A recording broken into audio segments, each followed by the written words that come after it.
Hi, I'm Eve Hewson and you're watching LifeMinute TV.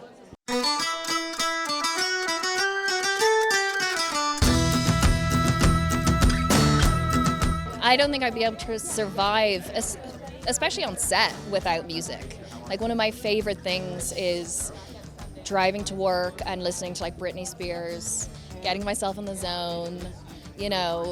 I don't listen to whatever the character is listening to. I just want to like have fun, and it relaxes me. And it also can bring people together on set, helps me get in the zone if I have to do like emotional stuff. It's so essential to my day on set. So yeah, I really couldn't survive without it. And I think it was the best experience I've had in my entire life. I've never had one bad experience on that set. Everyone was so kind and welcoming, especially Eve. I've had so many great memories working with her over the course of the movie. I think she gave me loads of advice. I don't think I could name one thing because it was loads of small stuff. If I didn't know how to say a line, I'd always go to Eve and she'd help me out. And it's such a kind thing to do, and it's been great working with her. I've got quite a broad taste in music. Personally, I find there's music that I can use that's sort of applicable for any moment, and however I'm feeling or whatever I'm doing, I can find a way to sort of like influence myself to be another version of myself in many respects.